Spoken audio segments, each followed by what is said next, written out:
So far, you have learned what motivation is and where it comes from, and you have learned what sort of things can deplete motivation and where to look for a never-ending source of power to strengthen your motivation. But what about actual tactics to combat laziness, forgetfulness, or whatever the problem is that is causing your lack of motivation? It is likely that you will be familiar with some of these tactics already. Most people that have made goals and failed at achieving them are familiar with the theory behind increasing motivation, even if they haven't actually tried any of the exercises listed here. Your first step is to write down what it is you want. If you don't set an achievable, measurable goal, then all of the motivation in the world isn't going to help you. Think of motivation like the gasoline you put in your car. You can fill your car up with gas, you can even run the engine and idle in your driveway, or make all your neighbors mad by revving the engine. But without a destination, you're not going anywhere. It is only when your car is full of gas, you have a destination in mind and you have a roadmap to get there that exciting things begin to happen. So, let's go over some exercises to help you remind yourself of why you are putting in all of this hard work. Exercise number 1, the photo. Suppose that you want to lose weight. You see yourself in the mirror every day, you get on the scale once a week and you go grocery shopping a few times a month. Obviously, you know that a problem exists, but knowing about the problem doesn't give you any excitement about doing what it takes to change it. Being able to look at the solution does. Post a picture of yourself, or a picture of someone you want to look like if necessary, on your wall, refrigerator or door.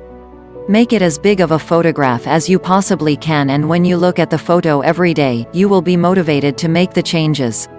Even when you are feeling down, walking past this photo might be enough to get you excited again. This doesn't just work for weight loss either. If you want to be rich, post pictures of yacht, airplane, sports car, or whatever else you want. If you want to be famous, Photoshop a picture of yourself on a movie poster and hang it up. Exercise number 2, the vlog. Starting a vlog can be a great way to stay motivated. You can either keep a vlog for yourself, or you can post it online. This method has 3 advantages over some of the other methods here, particularly if you post online, but it also has a downside. Advantages of vlogging. There are some serious advantages to going the vlog route. First, you'll have a record of all of your past accomplishments on video and you can go back and look at them anytime. Again, with the weight loss example, suppose that you have lost 50 pounds and you suddenly find yourself unmotivated to do any more. You could go back and look at all of the progress that you have made so far and you might just get that motivation going again. Another advantage to vlogging is that you are accountable to someone. In fact, if you publish on YouTube and you get a following, you will be accountable to a whole bunch of people. You can create vlogs detailing your progress and you will have more motivation to keep going because you know that you will be letting down your viewers if you mess up. This is a great way to keep your motivation strong, but as mentioned, it does have a downside.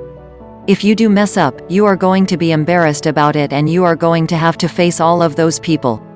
If it is a small error, this might not be such a big deal, but if it is a major screw-up, you are going to have to explain yourself to your viewers. There is one more thing to consider when deciding whether or not to use this method. You will have a support network already in place and your viewer comments and video responses may help keep you motivated when you need it the most. Exercise number 3, the reminder method. You could also do the reminder method, which is simply a way of keeping motivated about a project or goal by writing about it whenever you feel discouraged, or writing about it when you first make the goal so that you can read back and see what it is you wanted and why you are trying so hard to achieve it. There are 2 methods to doing this, and either one is pretty effective. The first method is to keep a journal. Many people are already used to keeping a journal, so this method might work for them better because they will remember to read and update their journal. Keeping a journal is a good idea anyway, because you can write down your thoughts, impressions and feelings, and when you make it through a particularly hard obstacle on your way to achieving your goal, you can read the journal to get some motivation. The other method is to start an online blog. This one also has an advantage, the same advantage that video blogging has, that you'll be accountable to people if you use a blog to journal and you get some followers.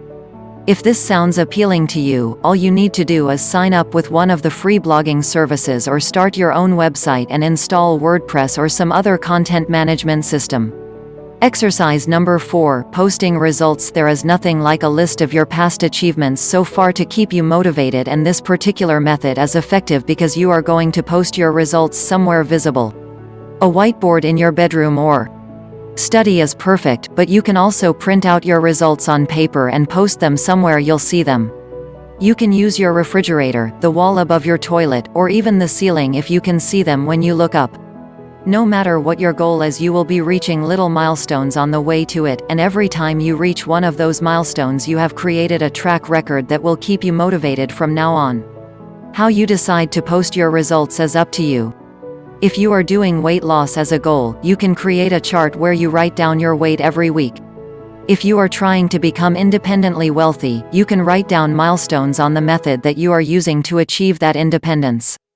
No matter what your goal is, there is a way to post and track it somewhere on a wall where you are going to see it every day.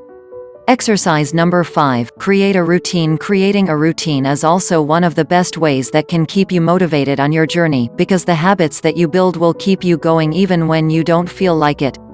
Habits are hard to break, as we found earlier in the example of the man who didn't learn to brush his teeth.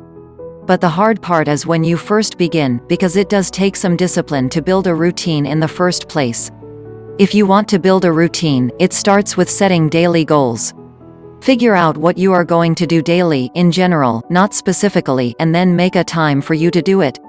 If you need to, make a schedule so that you'll know where it fits in, or simply add it to your to-do list. It takes approximately 4 weeks to develop a habit, so you'll need to be strong during those 4 weeks. After that, you will have a much easier time staying motivated because you'll be in the habit of working towards your goal.